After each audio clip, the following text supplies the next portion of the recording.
everybody. This is Robin Ayub from the Localization Fireside Chat, and welcome to another episode. Today is Thursday, February 12th, and we're recording a very interesting episode today. Today's conversations matter more than most people have realized. Over the past 25 years, the localization industry has held itself a success story. We've told ourselves a success story. We've linked cultures, we've linked communities together, we've translated the world's software, we've built standards, we've created workflows, we've industrialized language, and yet billions of people still don't experience technology in the way that feels natural in their own language. Why? Is the problem translation quality, budget, or maturity? Maybe AI maturity. Or is the issue deeper, structural, ideological, or even systematic? My guest of honor today, Mohammed Ikram, joined me from Lahore in Pakistan. And Mohammed has spent 2 decades working on some of the most critical technology localization initiatives in emerging markets. We don't talk about emerging markets enough in general, but today I have the honor to cover that. And I'm looking forward to the conversation with Mohammed today. Including Windows, Androids, and Meta platforms, his work challenges foundational assumptions of our industry that standardized institutionally approved language automatically lead to adoption. That's very key criteria, guys, for the conversation. Not because it's standardized or institutionalized, something may work in some cultures, may not. We have to be cognizant of that. Through frameworks like linguistic puritanism, meaning purifying the languages for the consumer who is consuming these languages in their local languages, and the purist localization model, Mohammed argues that we may have optimized for correctness instead of usability. And in doing so, unintentionally built a digital experience that people reject. If we care about global adoption, AI inclusion, and meaningful digital access, this is not a niche conversation. This is foundational. Mohammed, welcome to the conversation. I really love having you with me, and thanks for spending some time with me this morning. I appreciate it. Thank you for having me. I'm really excited and thankful for inviting me. No problem. Mohammed, as we do on this call, every individual or every guest that comes along, we ask them the easy question first. For the audience who don't know you, if you don't mind, what is your story? How did you get here? Okay, so I have a background in linguistics, but I accidentally came into localization because during university days, I was looking for a work that I could easily earn some extra money from my hostel room. And I stumbled upon work and I started doing. I did not know about localization or the industry or where it will lead. Eventually, after my university, I became full-time. And then after that, since 2010, like no going back. Then I worked on Windows, Android, Meta, biggest platforms in the industry. And during my early days, so when I started, I worked on the localization of Windows 8 whole suite, Office and all the other applications. And the one question that kept bothering me was, we are localizing this, and I did that in Urdu and Punjabi, like two. It was localized into 5 Pakistani languages. So around me, nobody was using technology in local languages. Okay, I thought maybe like this is for the long run, maybe it is for the future. And from 2015 to 18, I worked on Android, and the same case was for Android. It was pretty obvious that there are some very problematic terms that are very archaic words, like nobody uses them. They are like completely dead words. Some of the words came from the Mughal era court, like 300, 400 years. They were used to be part of the court language. Along the way, I realized that, and then I started paying attention to how the people use language. How people use language when they are interacting with the technology or when they are talking about the technology. And the standard terms that the Federal Linguistic Institute came up, none of those terms were common among the public. So I realized, okay, so there is a big gap between the standard language that we are using in the software and actual language that people use to talk about technology in their everyday lives. And So go ahead. then there is a long story that when I realized that, I tried to introduce those changes, and there was a lot of resistance, a lot of friction. Why do you think the resistance and the frictions when you've identified that the language being used is different than what the people use in their day life? Like, where does this new language that was introduced came from to begin with? Yeah, so it came from the highest level, the most prestigious linguistic institute in Pakistan and India, the Federal Government Institute, and they devised a language. They literally came up with, they coined terms, they made up term, or they borrowed from the, for example, for folder, the term folder, it used to be the term that Mughal era codes used for the documents, right? They would wrap a document in a leather, and they use the same term for the folder in the PC folder. So they came up with like old terms, or they made up terms, or kind of totally new terms, and this is how they came up with. And it is same in other languages as well. And why nobody use that? Because of how the language has evolved during the last 200 years. So, when, just for the audience, Yeah, when we are talking about a specific language, yeah, there are a major, many yeah, subset to each language. yeah, So I'm just going to give you guys an anecdote. When I was a young kid going to school, and I was going to school in the suburb of Beirut, for instance. My origin is from the south of Lebanon. Now, Lebanon is not a big country. It's like 300 kilometers in length and 50 kilometer in wide, and in width. In most width area, it's 52 kilometers, but the rest of it is, it's a very tiny country. But I was remembering this because I was in elementary school, and my teacher was from the south, and we were in Beirut, which is like not even 50 kilometers from each other.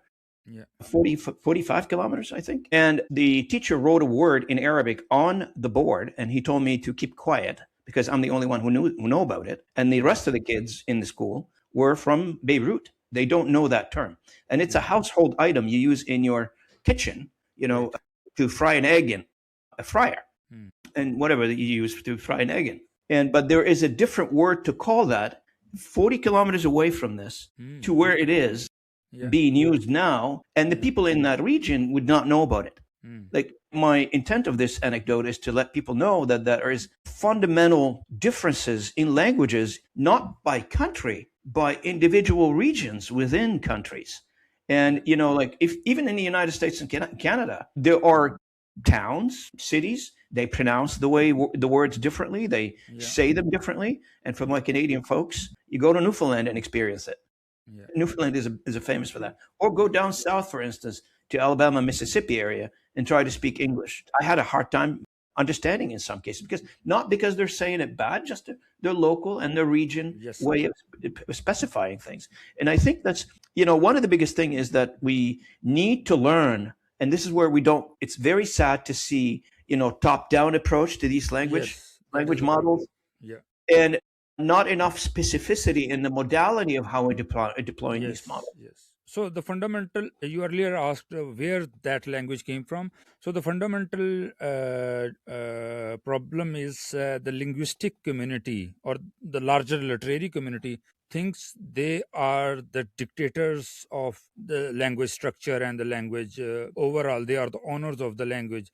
But I think, and through my experience and observation, I come to believe that it is the masses who are the real owners of the language. If an elite writer introduces a new word and nobody adopts that word just goes to the graveyard of the books in the library, right? But if a writer introduces a new word, and it depends on the how the people respond to that language, right? So for example, this institute that I talk about, it has came up with dozens of vocabularies for each, for journalists, for lawmakers, for every even for day-to-day office terms, for computers, for internet. But nobody has adopted those terms. And how people get their terms, how people adopt these terms from the last 50 years, from electronic media. First it was radio, then it was television, and then internet. So these are the avenues from where people are getting new terms, new ideas, not the government sanctioned vocabulary or books. Now, this has got so much angles to this conversation, to be honest Yeah. with you. It's so much, there's so many things that we can address with this, because one item that really is scary for the language industry is we always talk about how so many languages around the world are eroding, or in some cases disappearing, because not many people are speaking it. Yeah. And I think the language industry should be a contributor to preserving languages, to Yes, preserving the languages the way it was intended to be, not the way we want it to be, because technology would not allow us to do it. I yes, think technology needs to bend, to adjust, to move, to yeah, accommodate yes, those local languages. It doesn't matter what territory in the world they're being spoken in. I yes, can't say, for instance, in Africa, we're going to install or we're going to use, I don't know, a handful of languages and everybody needs to understand them.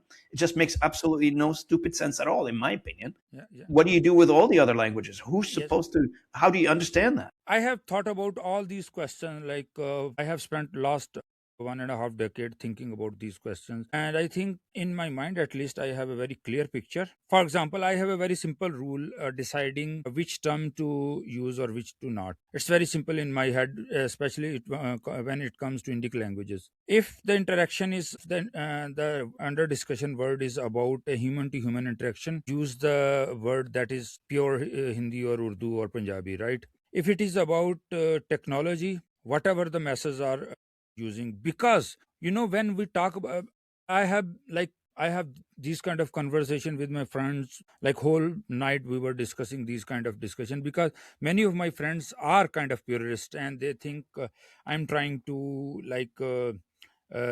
even even my article on LinkedIn, one of my close friend has a very detailed comment and he kind of opposed my view, and I provided my detailed view. If the masses are rejecting, and it's been almost 3 decades and people are not ready to use, like at Meta, I had this experience. So Meta was trying to push the localized version. So Did you actually work for Meta? Did you work for Meta? yeah, yeah, I had a 2-year contract. So for Microsoft and Google, I was working through a as a freelancer, but with Meta, I worked as an in-house linguist in their Singapore office. So when Meta tried to push for certain based on algorithms, okay, so there are like a number of users that were identified. These users are interacting and consuming content in these languages. So their interfaces should be in that language, right? And if it was Urdu or Hindi, vast majority of people were switching back to English Okay, they're switching back to English. because the purest language was so uncomfortable for them. They were switching back, but after I was able to convince them to introduce changes, vast majority of them accepted. Just making some fundamental glossary changes changed the whole game. So that was kind of a real time, real world validation of what I was been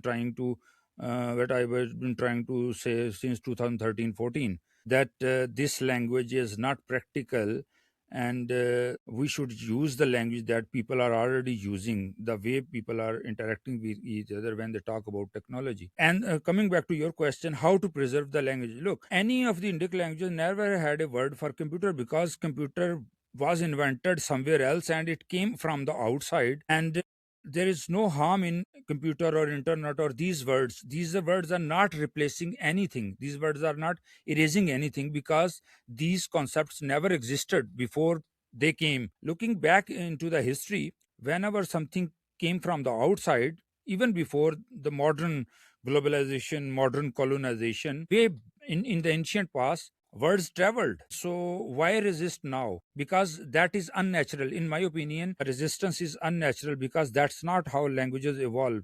Resistance won't work. That's right. Now, you've written a thesis on this. I mean, your Yes, thesis made a round and it was published on Puritanism. yes, And the for the audience who don't know you and who don't know anything about the thesis that you've written, and we've got a brand new audience to this channel almost on a daily basis. Do you mind, Mohammed, define Puritanism yeah. in simple terms so people can wrap their head around it? So basically, in very simple words, linguistic puritanism is the phenomenon when a community tries to keep its language pure against its natural evolution. For example, I explained it with the example of Hindi and Urdu. Hindi and Urdu birthed in a certain time period, in a time of nationalist movements, in a time of anti-colonial struggle, and in a time of divergence of Hindu and Muslim identity in the subcontinent. So language was a big part of that identity. And certain version of that language was dubbed as Urdu, and the other certain version was dubbed as Hindi, and it was bifurcated in a very conscious effort. For example, Urdu community or Muslims consciously decided to not use any Sanskrit word, and the Hindu community decided to abandon all the Persian and Arabic words. But along the way, language evolved, and many, especially English words, due to British ruled here, and then British left, and English still became a part of the everyday communication of the bureaucracy and the state structures. English remained here, and many words became like everyday a part of the everyday language. So now, for example, if I use a noun, uh, all the entire structure, grammatical structure is same in Urdu and Hindi, but by using an Persian word, that will become Urdu sentence. If I remove that word, for example, prime minister, he is the prime minister, right? So if I use the prime minister from Sanskrit term, people will call it is Hindi. If I use a Persian term, people will call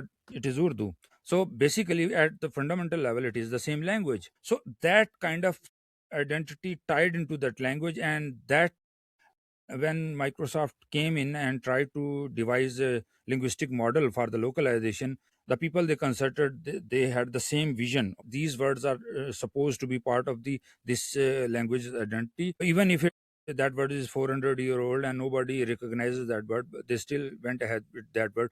But eventually, a lot of the words are part of these languages. So a lot of the, especially English words, are part of the languages. But a Puritan linguist will say no, they are not Urdu, they are not Hindi words, although the millions of, maybe billions of people are using them in their everyday conversations. Now, Mohammed, so I understand purism, and I understand how people would like to protect their languages. And I live in Canada, so Quebec is not far away from me. There's many laws around that. Bill 96 was introduced in Quebec not too long ago to protect the, essentially to protect the French language in Quebec. And previous to that, there was another law that was passed a few years back, Bill 101. 96 was an upgrade. Now, is there such things in your region for the language purpose? Is there policies around that? Okay, so I think I see the developed languages very different from these emerging market languages. Especially European languages have a very different history. European languages evolved along industrial revolution. They evolved to deal with technology, but these languages experienced technology for the very first time when Microsoft decided to localize. For example, nobody, Sony never localized their TV. Casio calculators used to be part of every household, and they never localized. Radios were never localized. I mean, this whole localization is brand new. I remember, a few years ago when I first started in the industry, I always heard, people like, I don't want to mention any big name. General Electric is one of them. Is to say, for instance, if you don't speak English, you can't operate our machines. So see ya. No, but I think that was not the case for French or German or European languages or Japanese, right? So that advanced economies or advanced languages, they had a very different evolutionary path than these languages. And another aspect is like adopting as such is not the maybe like for example, you must be aware of the this because you have a Arabic background, right? So technique, right? So technique, we use the same in Urdu, and Persian has the same. I think Arabic has the I same. think they use it the same in Arabic too. Yes. So instead of technique, it is technique, right? So it's the same word, but it is localized now. It has become local now. So that is one way of dealing with new words or new concepts in languages. But using the words which are outright new, and we have to understand the ecosystems. For example, there is no especially for new concepts and new technologies, there is no big ecosystem that exists. And for example, higher studies students in universities, they are not localizing those terms in local languages. They are reading as such. Engineers, doctors, right? So the whole ecosystem is designed in a way that new terms, the way they are introduced in advanced languages, it is not possible, and it will be futile. Like we have already seen the results. Like people have rejected these terms. Now, in your opinion, Mohammed, so is there such thing as linguistic ideology? Like you believe in something and then Yes, you transfer that through your translation. yes. So I think I have been trying to formulate this idea into a formal linguistic theory, and what I noticed is a larger worldview shapes language in a big way. Okay. The way humans see the world, that affects the language and that shapes the language, and sometimes it kind of helps the language, sometimes it becomes a problem, like for technology adoption it has hindered the adoption. But I have been trying to formulate this into a kind of you can say anti-Worf hypothesis. A Sapir-Whorf hypothesis says that language shapes our thought. So I have been trying to formulate a new hypothesis, and it is kind of anti Sapir-Whorf hypothesis. I have named it the Machwadi hypothesis. That is my family name. So I wanted to give it a name just to make it formal. So I have named it the Machwadi hypothesis. Our language, I think I am working on that, and my initial kind of work has revealed that even the cavemen, even the agriculturists, and even the industrial societies have shaped language the way they saw the world. So I think nationalism is that part of that process. Nationalism shapes the language, religion shapes the language, political views shapes the language.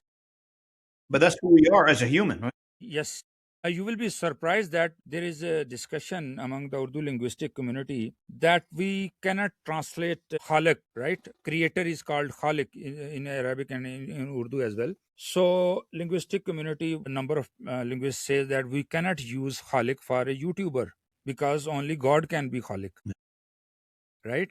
So a So, creator of YouTube channels or YouTube videos, yes. they're using it wrong. I think that's in your opinion. I think we can call it because our language has many examples where somebody created 100. some. Yes. For example, name of Pakistan, the country name, it was coined by a mathematician. The guy used to study. He was from my province. He was from Lahore, and he used to study in London when this movement was going on, and he coined the term. And even every textbook, every child reads, he is the Khalik of Pakistan, word Pakistan. He is the Khalik. So Oh yeah. yeah, we have many examples like the person who designed the flag. He is the Khalik of Pakistani flag.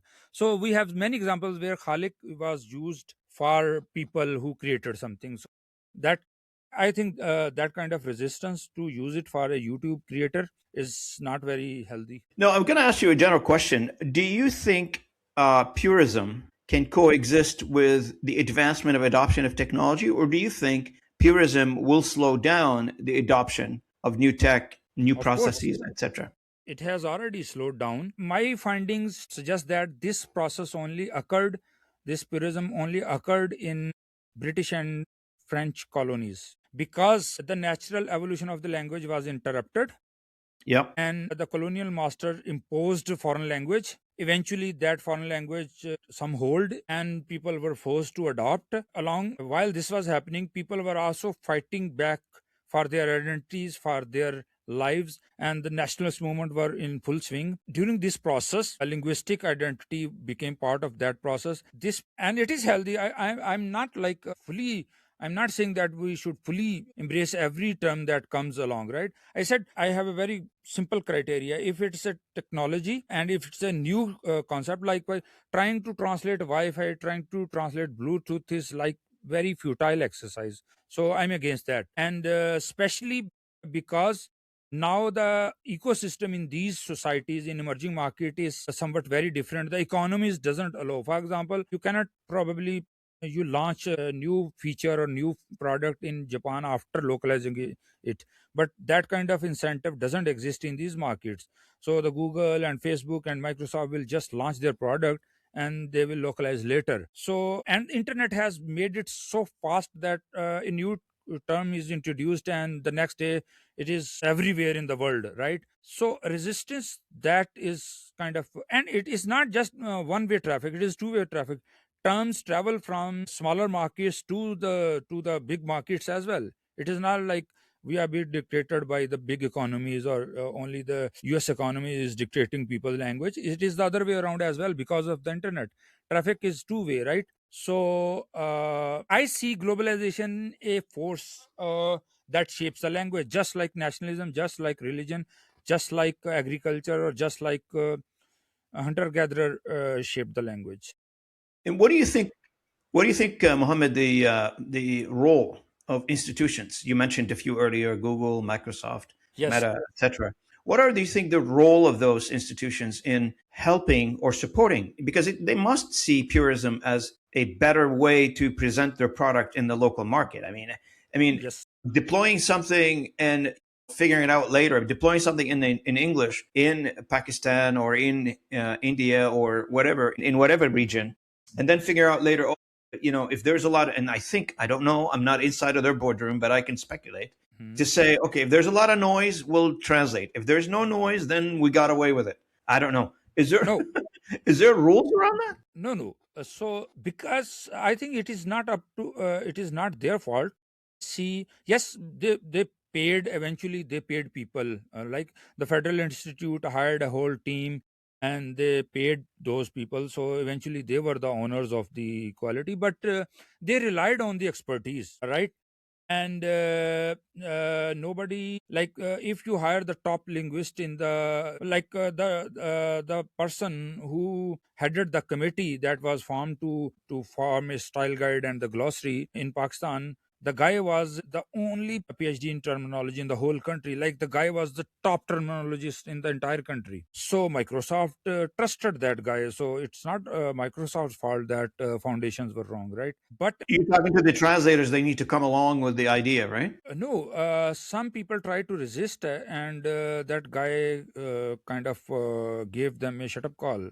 Okay, we have made Okay. the decision. These are the terms. Now use them. So, but when the people rejected that, so Microsoft existed in the pre kind of internet became very popular in South Asia in the 2010s. Okay, but I think later companies had the kind of infrastructure to test what how people are responding to that.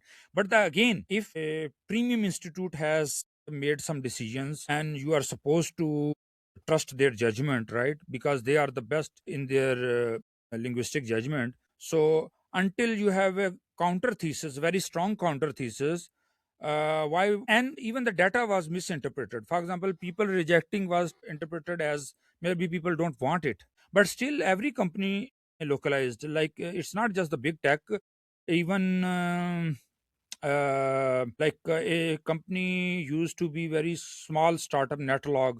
Even they tried, it was eventually bankrupt, I think, Netlog. And then even, yes, even Twitter has a small presence in Pakistan and in India, and even Twitter localized. So all these companies were localizing, Yep.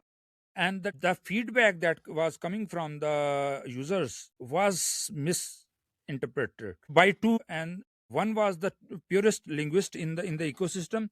They were saying, okay, people will eventually adopt, we should just keep doing it, people will eventually adopt. Maybe people are not used to it, and some people don't want to. The other was maybe just okay, these are small languages, let's just do them. And I think there was no deep thought behind why, like, 16 languages, Indic languages, were being localized by the big tech, and the adoption was maybe less than 5% in the whole ecosystem. And there was no proper investigation and no kind of answers to why it is not being adopted by the people. Is there a? I want to ask you a question. You mentioned it earlier. There was one individual that you mentioned, and that individual had dictated to use a certain terms, and that's it. He told everybody you should use those terms. Yeah. Is this why you've criticized in your thesis the entrenched vendor model, and what exactly the structurally was broken? Yeah, I think vendor model never allowed the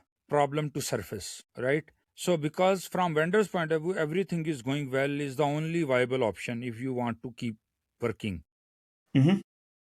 And like communicating this to the client, maybe we are not doing it right from the last 3 years or 5 years. It looks completely not reasonable. So as a vendor, my only option is everything is okay. We are doing great, and there was no metric for adoption.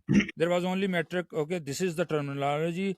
Check against the terminology. Okay, check the grammar mistakes. Okay, everything is okay. We have 100% quality. So the system had no plan if something goes wrong, how to fix it. It never had. So, how do you think procurement, like when procurement is dealing with you as a vendor, Hmm. how do you think vendor incentives reinforce purist outcomes? So, they must have that in their mind if they are going to address that whole being purist in your language. But if it's not addressed at a procurement level, then you have to follow what the rest of the group is following, right? Yeah.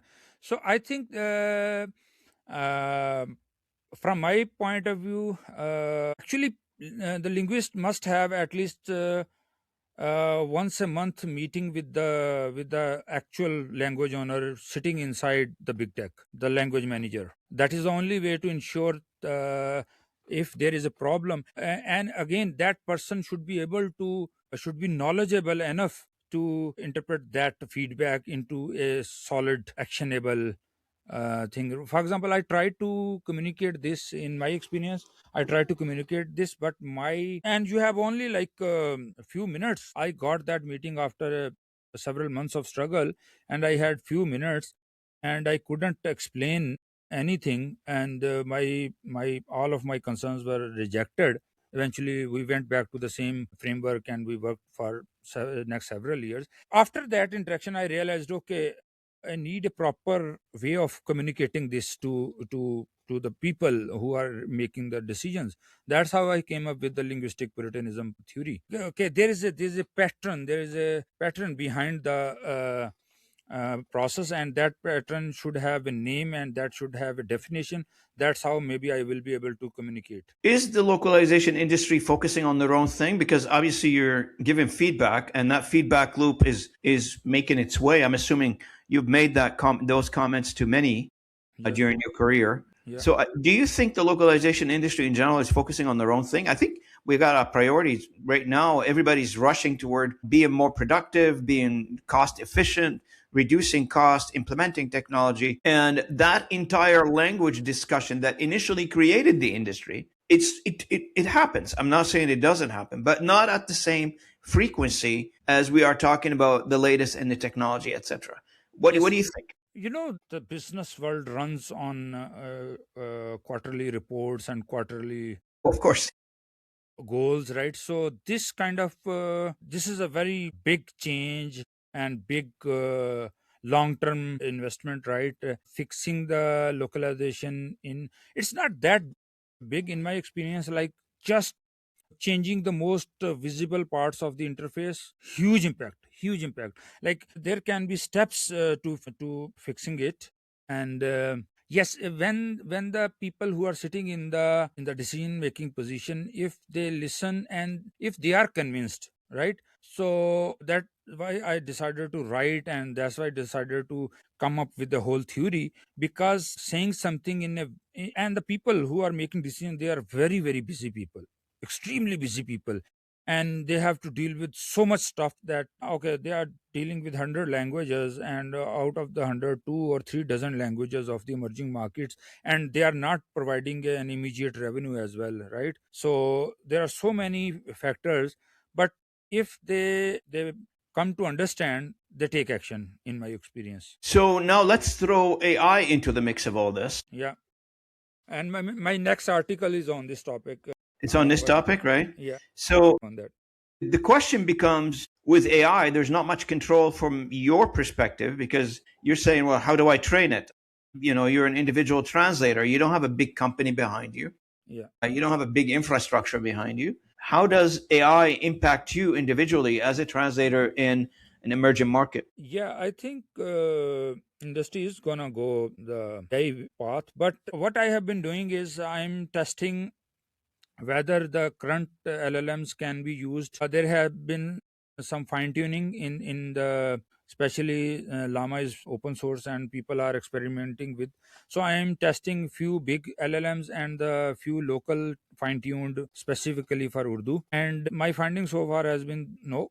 Uh, they will never be able to work for the UI interfaces translations, because the very first problem is what they are training on, right? They are training these models on classical texts or written language, and written language doesn't work. It is very interactive language when it comes to the interfaces. So even the industry knows that every style guide, very first instruction in the style guide everywhere is that it is the we are supposed to follow the colloquial language, the spoken language, right? And I think the solution is the industry has to come up with the specifically trained models for these localization translations. So, do we have enough data, in your opinion, for AI to No, be trained on no, in this in an emerging market? I mean, in Urdu, in Pashto, in few 100%, other languages. 100% no, 100% no. I'm pretty convinced that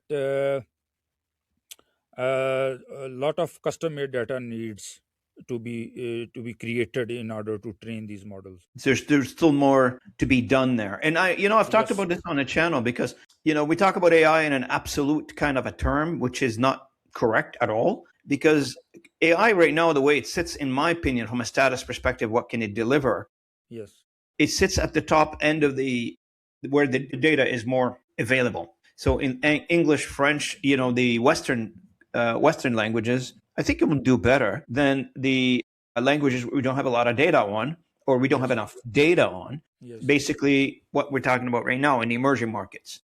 yeah, And emerging markets are going to be struggling for a while for adopting AI, because either we bring the data from somewhere to train the AI models on, and it's not as simple as people may think. yeah, Because bringing those the data to train a specific model, you can imagine there's millions of models that needs to be, because each one of them has to handle certain task, yes, certain yes, subject, certain yes, function, yes, and each one of them will need to have its amount of data to be yes, efficient enough. So this is where the struggle in the emerging markets, when you try to introduce new technologies and technology from the box. If you open the box and go to AI and type something, of course, it's going to give you something back. But trust me, read it first, give it to an expert first, let it review it first, because most likely it's wrong, 100%. yeah, yeah. Of course, custom made LLMs is the future, and the sooner the industries learn this, for example, medical, right, industrial, or whatever the domain is, there needs to be a custom made LLM for that. That's right. That's right. Now, Same is true for the localization. in your opinion, Mohammed, like in Pakistan or India, how do users right now actually interact with technology, or on a linguistic basis? Do they use it, or are they still using the old methods like TMs and few online tools, that kind of thing? So far, I think, for example, few months ago, I worked with Spotify, and Spotify switched to AI translations. So it's like AI doing, and then a human is overseeing that. Even the AI has, and the biggest problem is the legacy translations. So there is a huge cleanup that needs to Oh be yeah, we done. talked about that one. Garbage in, garbage out. Yeah. So, and the ecosystem is controlled by the big tech. For example, if my PC language is in English, all the apps, all the websites on that PC, they lose the incentive. Or I used a landlord and tenant term in my original writing on LinkedIn. So big tech is like a landlord. So until the landlord decide to make a change, the room owner or the apartment owner can't do much. So yes, the change has to be introduced from the top. And I think no one company can do it, but if I have to name one company, it is the Google can single-handedly change the ecosystem And why do you think that is? Because of because of the everybody huge uses Google. influence. Yes, Everybody because uses Google. Yeah. so in Pakistan there are 190 million Android mobile phones. Imagine if that changes into localized interfaces, impact it will have on Hmm. the entire ecosystem. It will be huge. And the second big player is Microsoft, and the third big player is Meta. Meta. Yeah. These are the three companies that can change. But again, they have to work together, because, for example, And they compete together, and they compete with each other, don't they? They compete with each other. yes, but they have to work together, because if, for example, a lot of the terms are everywhere. Like For example, setting is everywhere, right? So if one company translated to something else, the other to something else, it will be very confusing for the users. They will Hmm. read, okay, this is setting, okay, and then go to the next app. What is this term? It is the translation of setting, and the third, okay, so it will be like a chaos. So I think these big three companies and Amazon as well, big player, they have to many big players eventually. Even Netflix is a big player. But I think the two key players are Google and Microsoft, and Google is the number. Google alone can create a chain reaction Oh because yeah, they, 100%. yeah, their impact is so huge. If they do it, everybody will then follow them. Follow So them. Yeah. they can change it, but they have to like first understand what went wrong and how to fix it, right? There is a lot of uh, like uh, nitty gritty details that have to be right Yeah. before anything, So, before you can innovate. in your opinion, Yeah. if you were to think down the road, if you want to redesign the model, you could redesign localization from scratch. Let's say you could redesign localization from scratch. What do you change first, in your opinion? How do you put it together? I have already done it when I worked with Meta. Out of the glossary, I decided to change like 40% terms, and then all the cleanup related to that term. For example, the word share, right?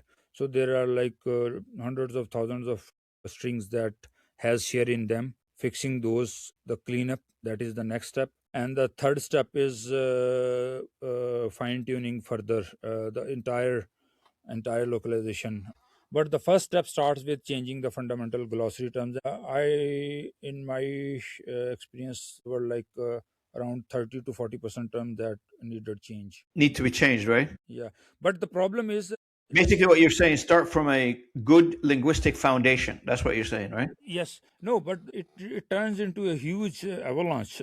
For example, if a term has appeared a million times in this entire system, so you have to clean up those million strings. Because a lot of inflection in Urdu. If it is male, then the word will appear differently. If it is a plural, then the word will appear differently, right? Or the helping verb will change, or the preposition will change. So a lot of inflection in Urdu. So I think in many other languages as well. So the huge cleanup follows, and that is the reason the people resist this conversation, Because everybody because wants to get like to the automation piece right away.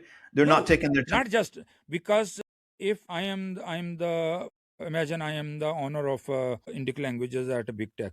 I tell my boss we need to change few hundred terms, and those few hundred terms means 5 million strings need to be cleaned up. What I'm saying is I'm adding a huge bill, It's all cost, right? right? So it's better if I bury the conversation. Yeah, This that's is the right. problem. Yes, this is the problem. Do you think, or are we mistakenly linguistic preservation for user empowerment? Are we taking the linguistic preservation and empowering users with that? Do you think this is possible? I think by adopting the realist model, we will be empowering the language and the people, right? So, one reason that is the problem is people think words are language. Words are, or the nomenclature is the language. No, it is the syntax. As long as the syntax is of that language, yeah, right. And the words have changed. For example, I am in native Punjabi. My mother tongue is Punjabi. And the Punjab region, my region, it is at the intersection of Indian and the Persian Empire, right? So we will always being like punched by this side or the other side. Before the British came, like 2-3 dozen empires came, and this was the corridor through they came into India through Punjab. And 1,000 years ago, after Muslim conquest, lot of Arabic and Persian words came. Before that, Alexander came, lot of Greek words came. So this is natural. I see it from evolutionary point of view. I see the language as a living, breathing system. Of course. Just like a biological entity, languages evolve, change, grow, and some part of the languages, yeah. For example, when the society switches from rural to urban lifestyle, lot of the utilities that were essential in the rural lifestyle, they become obsolete. lot of the tools, lot of the even the concepts, they become obsolete because life has shifted to cities and Yeah, we it are moved living in a on. different. Yeah, so a lot of the words are gonna go away. So I think keeping these changes in mind, then the and technology will empower languages. Because Imagine it's more now, accessible now. imagine like more than billion Android devices in South Asia. Most of them are using in English. Imagine if they switched the entire Android interface into local languages. That okay, just use the few technical words as such from the English, or maybe in their local accent, just like technique to technique, right? Make it easy for people to switch, basically. Yes, but that kind of change will empower languages in a big, big way. So basically, purists are trying to stop the evolution of the language and hurting the language in that process, in my Absolutely. opinion. So, look, I know we're coming to the end of the podcast here. I just want to thank you so much. Is there anything before we adjourn, before we close the conversation, Mohammed? Is there anything we have not yet covered that you'd like to cover Yes, before we close off? I would like to, like, especially the industry leaders who are in a position to make decisions. I would like to address the industry leaders, and I would say the time is running out because the next. So the problems that were founded and that were compounded by the humans, AI is gonna maybe triple that speed, and time a window for to fix and to clean up these errors is It's running running very out. very short, very very short. So I think this is the year to do it. And fix it now before you deploy any more complex technology. Yes, and there is a lot of there is a lot to be gained. If the ecosystem really becomes local, there will be a huge profit for these companies because the ecosystem will evolve, and lot of these societies are still heavily dependent on cash because the real digital transformation hasn't occurred. Especially I know about Pakistan hasn't occurred because many people are afraid of authorizing transaction in English, right? Because maybe like 5, 10%, 15% maximum people who are proficient, who are confident. Even the very educated people are not very comfortable. So it will change the whole ecosystem, and there's lot of profit to be made. And it's not just. I think it will usher a new like digital economy in these markets. Absolutely. Truly local technology. Absolutely. I want to thank you so much for joining me, Mohammed. Please come back again, and would love to have you on the channel. I really appreciate it. Thank you so much. And I'm really glad and I enjoyed the conversation. Like you really dig deep into the problem, and your questions were brilliant. I loved it, every second of it. Thank you very much for inviting me. Mohammed, thank you so much. I really appreciate it. And for the audience, thank you so much for listening in. If you're coming in on YouTube, thanks for watching us. If you're coming on our audio channels, thanks so much for listening in. And if you haven't done so, you can join my blog post, robinayoub.blog, where I summarize these conversations in a consumable form. It'll be a small article put up there. If you don't want to take the time and listen to an hour conversation with me and my friend Mohammed today, for instance, you can go to the blog post and read it in 2-3 minutes. It gives you the concise version of our conversation. And until next time, I really thank you so much for supporting this channel. And thanks for commenting, liking, and sharing these contents that I produce on a weekly basis to you to keep you informed. Thanks so much, and I'll see you at the next episode.